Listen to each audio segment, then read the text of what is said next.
So today's learning targets for calculus, as we go over the instant rate of change, which I love to do, is I can find the instantaneous rate of change of a function algebraically, and I can find the equation of the tangent line at any point on that function.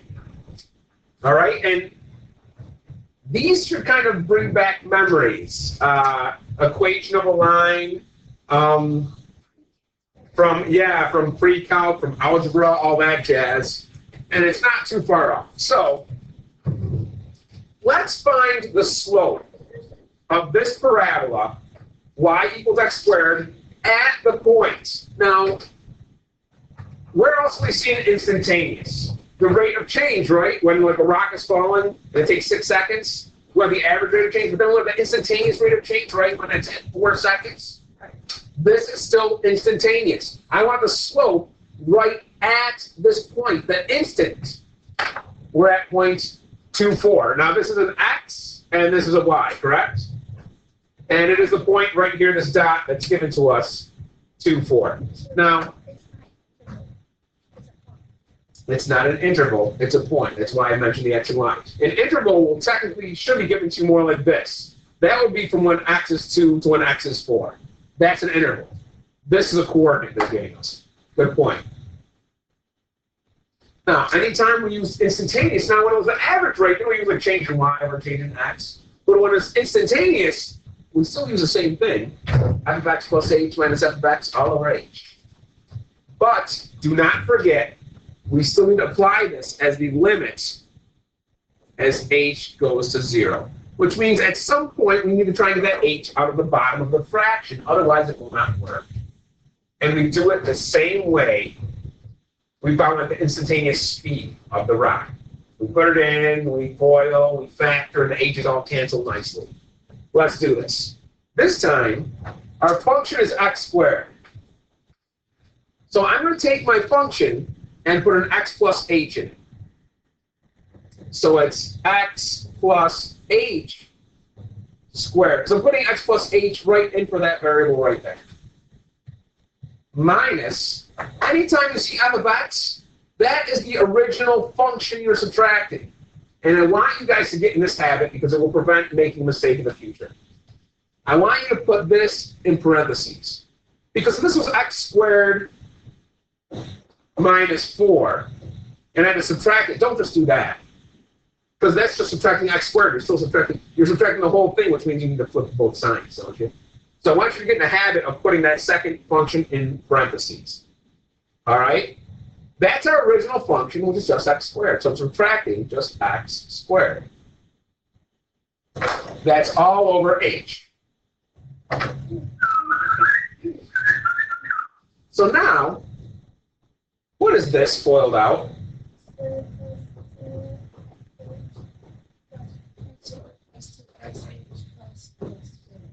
Plus h. It is. Now, minus, now I can distribute this minus sign, so now it's just minus x squared all over h. We're still doing it, I haven't written it, but this is still the limit as h approaches 0. Your college professor, when he does this, might write this the whole entire time. Me, I just like to do the work, and at the end, I like to put that back in. And that's just me being either lazy or saving time or not writing as much. Now, if you did this right, and I said this last time for instantaneous speed of something falling, if you did it right, this function, which is right here, well, whatever it is, even if it's more than x squared, will always cancel. Because this back function doesn't have an h in it, does it? No. So whatever this is will cancel, so that everything remaining only has an h. So you can cancel your h from the bottom with everything else. So let's take a look at this. We have a negative x squared and a positive x squared. Look at perfect. What's left? H here. There's an h here. And there's two h's here. Now you can cancel this h on the bottom with one h from each term on the top. And then this becomes a 1. So I now have 2x plus h. Now this is the limit as h goes to 0. So how come I couldn't put this 0 in initially? If you undefined, it's a bottom. Is there any reason we can't throw this h in now? No, there's no more denominator. Throw that 0 in for h. What's 2x plus 0? It's just 2x. This is, I'll see if you guys can guess what that is. All right? They want to know this value right at this point. How can I get a number value at 2, 4? Yes, we have an x value here of 2, don't we? 4. 2 times 2 is 4, isn't it? So I just say, okay, it's 2 times my x, which is 2, and that's 4. What does the 4 represent? 4 represents slope. Well, number 1, it's that slope right here. No, that's good. It represents slope. But they want to know the slope right at that point. Look at that. If I draw a tangent line there, that's what it looks like. That's the slope right at that point. But how come it's 2x? Why couldn't I just get 4 initially? What happens if I pick the slope right at where x is 0 right here?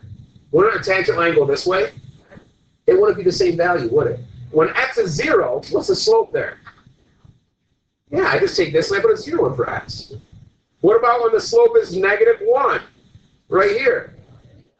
Yeah, 2 times -1 is -2. It would look like that, a negative slope. See, they're all different, so it depends where you are what the slope is. The slope constantly changes. But guess what? You can find the slope at any point. Any point. Doing this method. So ultimately, it's the slope of the tangent line. The slope of the tangent line. That's what this helps us find.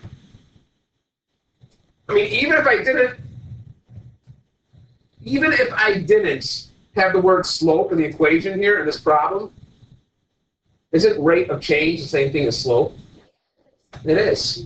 It is. It's easy to find the slope of a line. It's the same. This is not a line, people. Yeah, I know, mind blown, right? It's not a straight line. It's different. That means if I had a graph and I knew the equation of it, and I have a function here, I went, obviously that's not the same slope anywhere, but any of these points, at any point along this line, I can find the slope at any point. Right, Ariana? Yes, I can.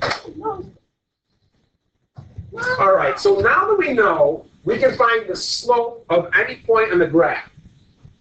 And that slope would be the slope of the tangent line you draw that touches the graph right at that point. We can actually come up with the equation of that tangent line. Okay? And there are 2 forms of the equation of a line. What's the easy one? Like y equals mx plus b. Y equals mx plus b. That is the first one that's engraved into our mind and our brain. And it's easy. But there's another one. I don't know if you remember this from pre-calc. I don't know if you remember this one from pre-calc. It's a point slope. Y minus y1 equals m times x minus x1. That is a million times easier to use.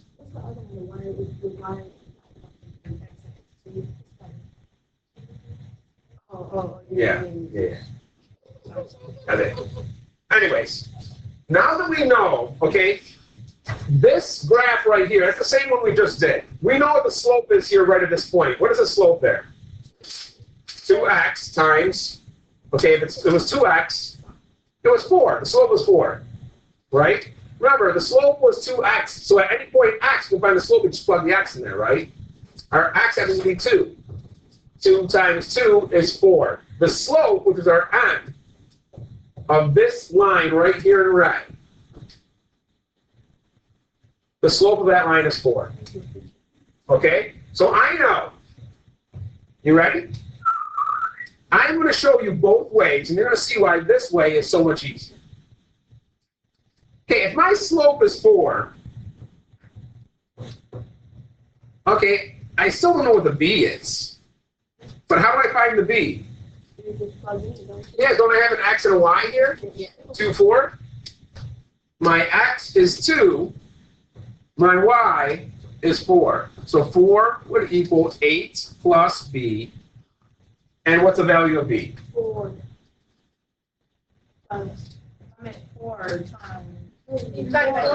Negative 4. So don't I subtract 8 from both sides? Yeah. Negative 4 equals B. I'm not done. I just got to write the equation now. Every equation always needs an x and a y, doesn't it? Y equals, my slope is still 4, x, and my b is minus 4. Okay? You're saying, Visca, that wasn't difficult at all. Watch the other one. You notice, what's one thing that's missing from point slope that slope intercept has? The b. That's the only thing I had to solve for, isn't it? I don't have to solve for it here. This is the coordinate, the x1 and y1. You know I have a coordinate 2, 4 right here? So I have, and I always need a y, right? Minus my y value, which is 4, equals, I know my slope, that's 4, times my x minus my x value of 2. So this is kind of like your x1 and your y1. Just distribute and then bring over the negative 4. In fact, that's an equational line right there. If you want to be lazy about it, you can leave it like that. But this is multiple choice. They might have it y equals. So just to show you, I mean, this is okay in my book. But to show you how they're the same, when I distribute the 4 first, I get y minus 4 equals 4x minus 8. And then I add 4 to both sides, right? Y would equal 4x minus 4. They're the same thing. I prefer that point slope a lot. I mean, that is a million times easier. Especially if you can just put it in like this and leave it like that. But if you're doing homework and you check your answer in the book and you have this, and the answer's like this, you just got to check it just to make sure it's not bad. Not bad at all.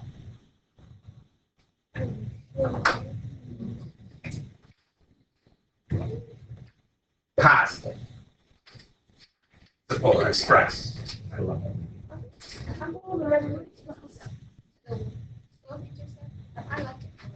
Yeah, and you can do that. That's fine. You can use a slope intercept still. That's fine. If you don't want to learn anything new, or keep, you've got a lot in processing, you don't want to put more stuff in there, that's fine. You get the same answer. Now, what about the normal line? Does anyone know the normal line? If this red line right here is the tangent line, if this red line is the tangent line, do you know what the normal line would be? It would be a line that goes to that same point, but it's perpendicular. The blue line is the normal line. Well, good thing this isn't geometry here. Normal line is perpendicular to the tangent line. That little symbol means perpendicular. Okay? And what do we know about slopes if they're perpendicular? No. Okay, look at the slope for my tangent line was 4. Okay? What's the slope of my normal line? What is it? No. It is. Ready? The negative reciprocal. Which means, isn't this technically 4 over 1? I reciprocate it, and then I negate it.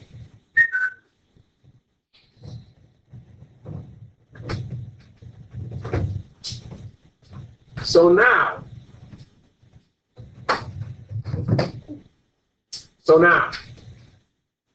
if I go back here, and I have these two things, if I do the slope intercept right here, and I put for my slope now, it's negative 1/4, my b value is going to change. So I still have my y is 4 equals this times 2 plus, I got to go and figure out what b is again. Or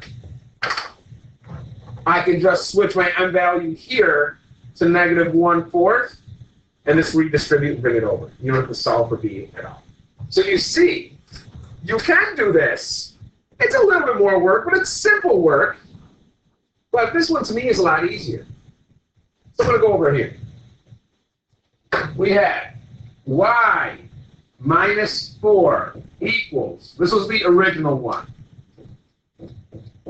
This was the original one, correct? But now, this was the tangent, the slope of the tangent. I want to make this so it's the slope of the normal line. How come? Because they want the equation of the normal line. The only thing I want to change, I've got y minus 4 equals negative 1/4 times x minus 2. Now I have to just simplify that. Technically, I could leave it like that, unless the answer is in y equals 4. And the directions will say, give me the slope, or give me the equation of a line in y equals form. Then you would have to make it y equals. Let's just go ahead and just simplify that. Set it in y equals 4. Very simple. I'm going to distribute this. Ready? So y minus 4 equals negative 1/4 x. Negative times negative is positive. What's 2 times a quarter? What's 2 quarters? 50 cents, which is half a dollar, right? No, that's you working 25. It's in quarters. You laughing? She's right. It's a half. It's half. So what's the last thing I got to do? I got to add 4 to both sides, don't I? Y would equal negative 1/4 x. What's 4 plus a half? Don't give me a decimal because we already have a fraction. Oh my God. It is technically. I could make this a negative 0.25 if I want, but this is calculus. That would be x plus 4.5 if I wanted to. But in fraction form, what is that? What's 4 times 2? Plus 1.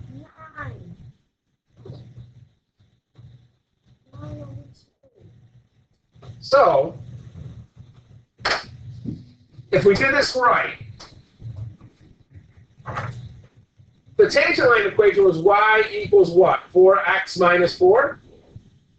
And the equation of the normal line is y equals negative 1/4 x plus 9 halves. 9 halves is 4.5, we said, right? Isn't that the intercept now? Shouldn't that cross the y-axis at 4.5? 1, 2, 3, 4, and here's 5. Right between 4 and 5 is 4.5. The y-intercept. God, it works. I love it when it all works. No. Yes, I guess. Why don't we do this? Find the equation of the tangent line and normal line. Of the equation, f of x equals 4 minus x squared at the points where x is 1. They do not give you a coordinate, they just give you the x value. I want to see if you can come up with a tangent line equation and the normal line equation. You do not have to graph it, but I want to see if you can come up with both of those. I'll give you like 5 minutes. Let's figure out what the slope is, and that's the most difficult part here. So I still need to use f of x plus h minus f of x all over h. This is the limit as h approaches 0. All right? Now let's not forget, all I'm doing is I'm taking x plus h and I'm putting it in for this x here. So I have 4 minus x plus h squared minus the original function. What's the original function? 4 minus x squared, right? 4 minus x squared all over h. And if I do this right, this part right here will cancel with everything else that doesn't have an h, so that the denominator, h, can cancel with every other term left on top. It happens every single time. Do you want to know how I knew I did these wrong in college? If I couldn't cancel the h out. I was, wait, there's a term here with it. Because they were giving me ones that were cubed into the 4th power. That's crazy. But, you know, you use that Pascal's triangle. We'll talk about that later. So now, I have 4 minus x squared plus 2xh plus h squared minus, and I'm going to distribute this, minus 4 plus x squared all over h. Now I've got to distribute the minus sign in front of this parenthesis. I always do things one step at a time. Parentheses are so valuable, it's sickening. So I've got 4 minus x squared minus 2xh minus h squared minus 4 plus x squared all over h. Okay, this is good. I got a positive 4 and a negative 4. I got a negative x squared and a positive x squared. Perfect. Because everything left has an h. H, and that's the purpose. That's what we're going to do. Now the h, this one h cancels with one h in every term in the numerator. 1 here and 1 here. So I'm left with what? Negative 2x plus h. And this one, x is 1. So x equals 1, and h is approaching 0, let's not forget. Oh, you guys. Guess what? Adding and subtracting a 0 doesn't matter. That's candy, though. That's candy. Yeah, you'll get it on June 16th. 2023. All right? If my x is 1 and my h is 0, well, that's negative 2. That's my slope. That's the slope of my tangent line, isn't it? I gave you like 60% of the page in the back there. All right? What's the slope? Okay, here's my tangent line. What's the slope of my normal line now? It's the negative reciprocal. Positive 1/2. If I negate 2, it turns to positive 2, but then I got to reciprocate it as well. Reciprocal, proof and split. So it's positive 1/2. All right? So let's do this. Let's do the easy method here. I've got y minus y1 equals slope times x minus x1. Right, let's do the tangent line first. The slope is negative 2. I got y minus, I don't know what my y1 is. My slope is negative 2 times x. Well, my x value is 1. How do I figure out what my y is value when x is 1? I can. Where do you distribute? Distribute where? Right here. What's my original equation? Yeah, how do I figure out a y for that? I just plug in my x value in. I just plug my x value into this x, and whatever it outputs is my y. Isn't that how equations work? If y equals x squared, how do I know what the y is when x is 3? I put it in for the x. 3 squared is 9. That's my y. Yeah, you guys should all laugh and look down. All right? So my y is equal to 4 minus x squared, correct? So I want to find out when x is 1. Y equals 4 minus 1 squared. What is that? That's my y value. When my x is 1, my y is 3. 1 squared is 1 equals 1. You got it. You got love. It's like that. Okay? So let's go down here. We know when x is 1, my y is 3. So guess what? I'll take that. Boom. Do you want to set the y equals? Go ahead. Go nuts.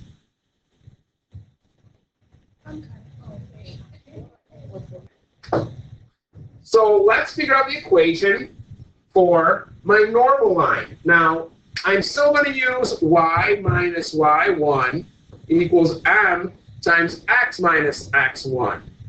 My x1 and y1 is 1 comma 3, isn't it? And my slope now is 1/2. I'm just going to simply plug those numbers into here. Y minus my y1, which is 3, equals my m value, 1/2, times x minus my x1, which is 1. There you go. Now you know why I like point slope so much better than slope intercept. Actually,